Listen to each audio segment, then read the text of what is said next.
नमस्ते। Good morning. तो आज हम एपोरिज्म नंबर 18 के बारे में पढ़ेंगे।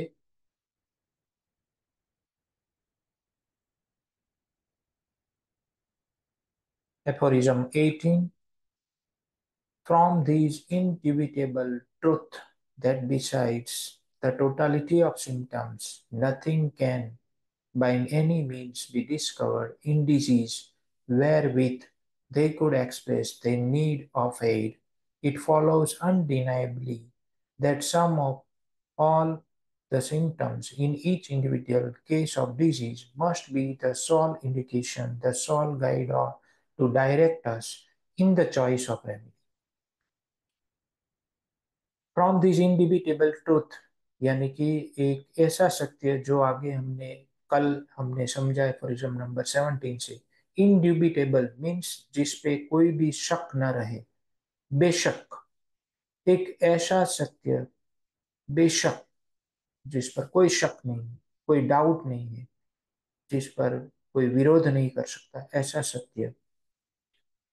इस सत्य say that besides the totality of symptoms, totality of symptom के अलावा, बिसाइड्स मीन्स उपरांत, इसके अलावा, nothing can buy mean any means, और किसी जरिए से, बी डिस्कवर्ड, किसी भी साधन से, किसी भी तरीके से हम और कुछ डिस्कवर नहीं कर सकते। किसके उपरांत? टोटालिटी से उपरांत।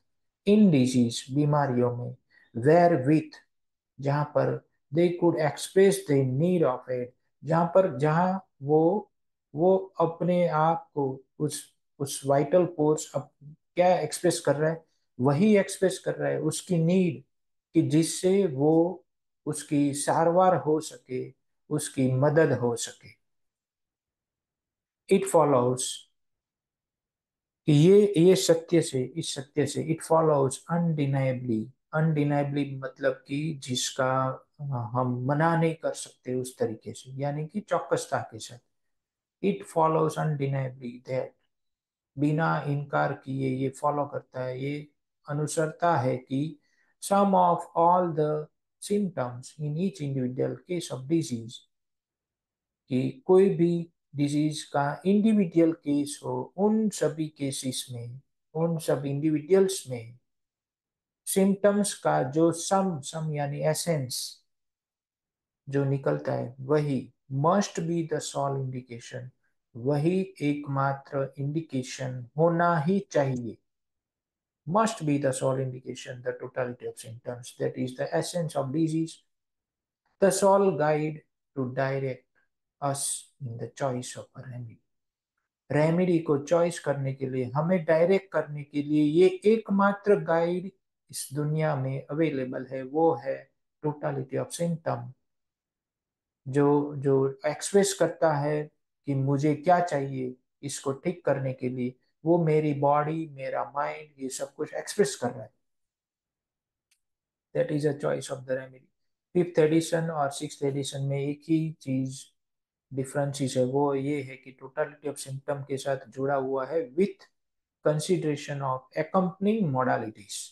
प्रिज्म 5 के आधार पे यहाँ पर सिक्स एडिशन में ये एड ऑन किया है कि सब जो भी accompanies modalities है, उसको ध्यान में रखते हुए टोटालिटी ऑफ सिम्टम के अलावा और कुछ आपको बीमारियों में डिस्कवर नहीं होगा। जो भी होगा वो टोटालिटी ऑफ सिम्टम होगा। उसमें से जो सम बनेगा, एसेंस बनेगा, वही एकमात्र इंडिकेशन रहना ही चाहिए, रहेगा ही, और मस्ट भी है, यानी कि इसके अलावा और किसी माध्यम से हम चॉइस ऑफ द रेमेडी तक नहीं पहुंच सकते। Aphorism number 19. Now, as diseases are nothing more than alterations in the state of health of the healthy individual, which express themselves by morbid signs, तो कई दिनों से हम यही समझ रहे कि बीमारी और कुछ नहीं है, nothing more than alteration in the state of health of the healthy individual. बस सिर्फ हेल्दी इंडिविजुअल की हेल्थ में ग्राफ ऊपर नीचे हुआ है, इसके अलावा और कुछ नहीं। बीमारियां और कुछ नहीं है। हेल्थ थोड़ी कम है तो बीमारी, ज्यादा कम है तो ज्यादा खराब बीमारी। तो यही है। अगर हेल्थ और ऊपर चली जाए तो पॉजिटिव हेल्थ। ये हम सब लोग सीख के आए, और जो स्टूडेंट लेवल पे है वो सीखेंगे। जो स्टूडेंट्स इसको पढ़ रहे, सुन रहे, वो कहाँ पर पढ़ेंगे? कम्युनिटी ऑफ मेडिसिन में concept of health and disease chapter करके दिया है, आई थिंक चैप्टर नंबर 3 या 4। उसमें ये कंसेप्ट दिया है पॉजिटिव हेल्थ का। तो यानी कि सबसे बेहतर हेल्थ यानी कि पॉजिटिव हेल्थ, यानी कि सभी मायनों में वो ऊपर है, सभी हेल्थ के सभी एस्पेक्ट में। उसके अलग अलग एस्पेक्ट है, वो आप इसी इसी चैप्टर से आप इसको जान पाएंगे। कम्युनिटी मेडिसिन में ये दिया हुआ है। तो डिजीज इसके अलावा और कुछ नहीं है। हेल्थ से अल्टर हो गया, जो हेल्थ थी उसमें अल्ट्रेशन आई, इसके अलावा और कुछ बीमारियां है ही नहीं। और जो अपने आप को एक्सप्रेस करता है इंडिविजुअल, अपने आप को, बीमारियां अपने आप को एक्सप्रेस करे बाय मॉर्बिड साइंस। अब वो साइंस, कुछ लोग जो मटेरियलिस्टिक माइंड वाले हैं वो साइन को ये समझते हैं कि जो फिजिकल एग्जामिनेशन में जो साइन मिलते हैं उसकी बात वो समझेंगे, लेकिन वो ये साइन नहीं है सिर्फ। ये तो फिजिकल लेवल पे है, वो सिम्टम में आ जाएगा। साइंस यानी कि जो पेशेंट फील करता है, जो पेशेंट की मेंटालिटी हमें दिख रही है। पेशेंट को नहीं पता है कि वो इतना गुस्सा कर रहा है, इरिटेशन में है, लेकिन उसके चेहरे के हाव भाव से हमें पता चल रहा है। तो वो साइन है, मॉर्बिड साइन। पेशेंट गिल्ट में है, आपको पता चल जाए हिस्ट्री में कि पेशेंट गिल्ट में है, तो वो उसकी साइन है, मॉर्बिड साइन, जिस जो वो एक्सप्रेस कर रहा है आपके सामने। अपनी अपनी हिस्ट्री बताते बताते, अपनी फिजिकल्स बताते बताते, कब वो माइंड के पार्ट को खोल देता है वो उसको भी पता नहीं। वो है अपने आप को एक्सप्रेस करना morbid sign के जरिए। And the cure is also only possible by a change to the healthy condition of the state of health of diseased individual। तो क्योर भी उसी तरीके से ही पॉसिबल है, ओनली पॉसिबल बाय जो डिजीज इंडिविजुअल हमारे सामने बैठा हुआ है, जो जो है आया है, उसकी हेल्थ में फिर से हेल्दी कंडीशन में चेंज करके ही क्योर हो सकता है। यानी कि वो सब मॉर्बिड साइंस एंड सिम्टम, जो परसेप्टिबल फिनोमिना चल रहा है पेशेंट की लाइफ में, उसकी बॉडी में, उसकी माइंड में, वो सब हेल्थ में इस्टेब्लिश्ड हो जाएगा, रिस्टोरेशन हो जाएगी, फिर जाके क्योर हुआ, ऐसा हम कह सकते हैं। It is very evident that, इसीलिए हनुमान सर के हर एक वर्ड का काफी इम्पोर्टेंस रहा है और रहेगा भी। तो आजकल हम जो स्पिरिचुअल बुक्स पढ़ते हैं उसमें बताते हैं कि हम पास्ट और फ्यूचर में पड़े रहते हैं, और यही यही कारण है हमारे दुखों का, क्योंकि हम नाव में नहीं। इसीलिए हनुमान सर बार बार, कुछ कुछ कुछ समय के बाद बार बार वो एफोरिज्म में लिखेंगे नाव, यानी कि अब हमारा फोकस आ गया है वापस। नाव यानी अब, इस पल, जो हम समझ रहे, सीख रहे हैं, उसकी बात है। तो अब तक जो देखा, लेकिन अब हम समझ गए कि बीमारियां इसके अलावा और कुछ नहीं है, और क्योर भी उसी तरीके से पॉसिबल होगा।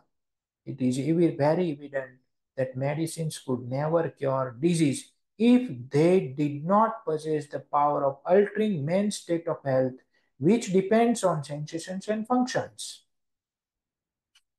तो काफी बेहतरीन बात कह दी कि, तो ये अब के काफी एविडेंट हो गया, ये साबित हो गया कि मेडिसिन क्योर कर ही नहीं सकती अगर वो इंसान की हेल्थ को अल्टर नहीं करने की पावर उसके अंदर नहीं है।